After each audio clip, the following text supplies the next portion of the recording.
Dear Mrs. May, James has suffered a terrible back injury, wrestling a lion. He will be home in maybe 5 years. Please send money. Yes, now I've got a siren.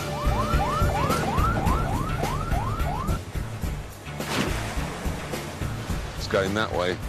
East. That's the angle I want you to tell me. East? Southeast. Yeah. Our theory about the two lakes being connected was in tatters. Our expedition seemed to be at an end. So that night in camp, the mood was despondent. But then, while poring over the maps, I noticed something. The actual exit of the Nile is Gibraltar, because that's where it goes into the ocean.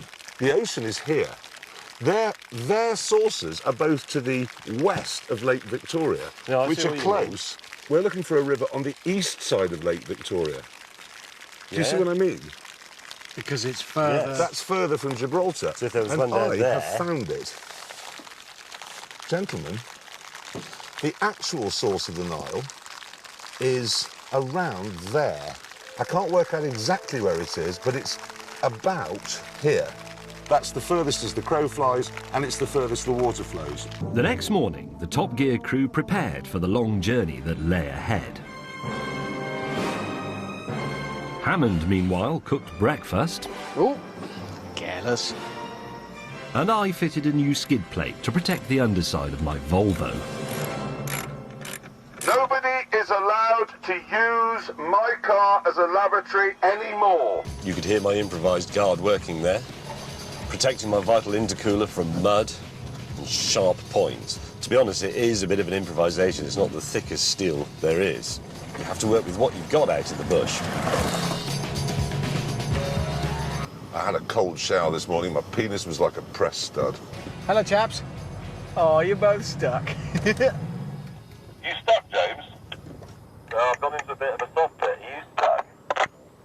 Well, I'll tell you what, let's find out. Oh, come on! Oh! Oh, wow, this is very, very pretty here. Double bash bait's earning its keep today. Oh, cock. Ooh, ow. We're both in the same boat here, James and I. It's called HMS Careful. Come on, come on. Absolutely no chance. Annoyingly, I had to ask the agri-yob to come back and help. Did it hit you? Yes, it did. What was that? It was a huge chunk of tree just bounced off. How did it smash my windscreen? Was it? Yeah.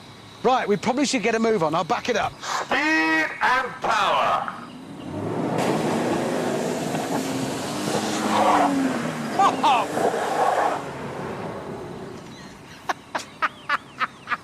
Having freed Jeremy, the men started to build him a new road.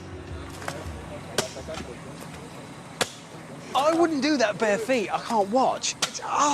We hoped that that would be the last of the mud. But as the day went on, it got even worse. And then, to add to the misery, I discovered there had been treachery. How long's that been there? Grief. You must have Hammond, I know what your panto face is. gouged the... Hammond, where is that? What are those big, really big things? Hammond, Because what they could rip steel. It is from my... I know it's from my door. Well, you're not using that bit, and it was more useful on my car. You didn't even notice. That's it. That's it. Can you give me a tow? No! Thanks to my door, the Volvo had survived the ordeal. Hammond, keep moving. I can't stop. I can't do hill starts anymore. Keep going. This has to be one of the toughest days we've ever had on Top Gear. And there was still more than 500 miles to go.